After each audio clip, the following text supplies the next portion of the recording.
La question Touareg, la question Nord-Mali est une question historique qui concerne toute l'Afrique. Et je dis, je répète, que la solution des problèmes posés au Nord-Mali ne saurait être des questions maliennes. Il faut que les États de l'Afrique de l'Ouest se saisissent profondément de cette question. Ils ne le font pas encore. Il faut que les États de l'Afrique de l'Ouest favorisent la réflexion sur tous les aspects de cette question. Combien de temps ce conflit dure et de quelle manière elle se répète et se perpétue. Et à partir de ce moment-là, il faut envisager d'autres solutions que l'agenda international, diplomatique international. Il faut envisager, je pense, des solutions socioculturelles. Il faut connaître davantage les réflexes. Parce que jusqu'à la signature des accords d'Évian, la fin de la guerre d'Algérie, il y avait la velléité de création d'un État du Sahara dans ce parage-là. Et depuis lors, et même bien avant, même au demeurant, cette réticence parfois à l'unification et à l'unité globale de la part de ce qu'on appelle aujourd'hui les Touaregs maliens a été permanemment posée. Donc ce n'est pas un conflit nouveau et nous n'arrivons pas à trouver une solution nouvelle. Donc nous pensons qu'il faut des négociations avec les organisations Touareg. African Crisis Group dit, encore une fois, qu'il faut aller aux négociations. Mais il faut prendre le peuple malien dans son entièreté à témoin. Si vous organisez un référendum aujourd'hui sur l'étendue du territoire malien pour demander est-ce que cette partie Touareg, revendiquée par une partie des Touaregs, doit rester entièrement malienne ou avec une autonomie, une semi-autonomie ou une autonomie intégrale.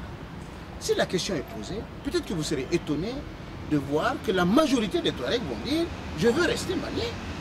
Cette question n'a pas été posée. Nous continuons à négocier avec beaucoup d'organisations et sans prendre globalement cette palette, ce groupe de citoyens maliens en considération, premièrement. Deuxièmement, en ce qui concerne les interventions armées et musclées, il faut que la communauté internationale pose la question de l'intervention militaire. À partir du moment où on a accepté d'engager une négociation, le premier coup de feu est une atteinte à l'esprit de négociation. Et il ne faut pas que les menées violentes soient des méthodes de communication.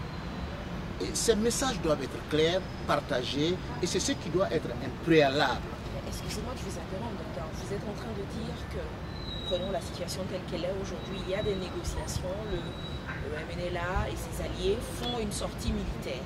Cela veut dire que, de fait, ils s'excluent de la négociation, si je vous comprends. C'est contre l'esprit de la négociation. Donc, il faudrait que les préalables soient posés avant les négociations.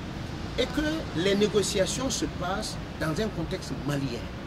C'est-à-dire qu'il ne s'agit pas d'une négociation entre le gouvernement malien et des organisations étrangères. Il s'agit de négociations entre l'administration malienne, l'État malien et des citoyens maliens. C'est dans ce contexte qu'il faut poser le problème. Et si le problème est posé de cette manière-là, il y a l'avis de l'ensemble des populations maliennes qu'il faut parfois demander, y compris ceux qui sont à Kidal et à Tessalit et ailleurs. Moi je pense que c'est au niveau de la société civile que cette question mérite d'être posée. Et le territoire en question est un vaste territoire, et plus vaste en superficie que le Togo. Il est plus complexe que l'ensemble, ma foi, des terres que nous avons dans la sous-région. Et tout cela pose un problème de sécurité internationale. Donc c'est pratiquement un no man's land, c'est un espace de non-droit finalement que nous gérons. Donc nous parlons avec qui? Qu'est-ce que celui-ci représente? Quel est son poids réel? Et nous n'arrivons pas à évoluer par rapport à ça. C'est pourquoi le sens de notre visite actuelle au Mali, c'est d'encourager la réflexion qui accompagne les négociations. African Crisis Group a vocation à promouvoir la réflexion simple sur des aspects singuliers, des aspects très pratiques des questions africaines. Donc, est-ce que les négociations vont aboutir? Je le souhaite. On ne sortira pas des négociations, il faut continuer à négocier, mais il faut poser des préalables. Il faut entourer les négociations de garde-fous. Il faut sortir de l'émotion. On ne peut pas le résoudre, on ne peut pas résoudre en 1 ou 2 jours ce qui n'a pas été résolu en 1 siècle. Il faut tenir compte des habitudes, des mentalités et des rigueurs du temps. Moi, je ne désespère pas. Les gouvernements font leur travail, les organisations internationales aussi, mais nous, société civile ouest-africaine et les organisations comme African Crisis Group, nous sommes sur le terrain et nous suivons l'évolution des pourparlers et nous évaluons la complexité de la question. Mais l'un dans l'autre, essayons de renforcer l'intégration, créons une unité militaire ouest-africaine capable de répondre aux questions sécuritaires en Afrique de l'Ouest et à partir de ce moment-là, des questions comme ceux qui sont posés au Nord Mali seront inclus dans cette enveloppe.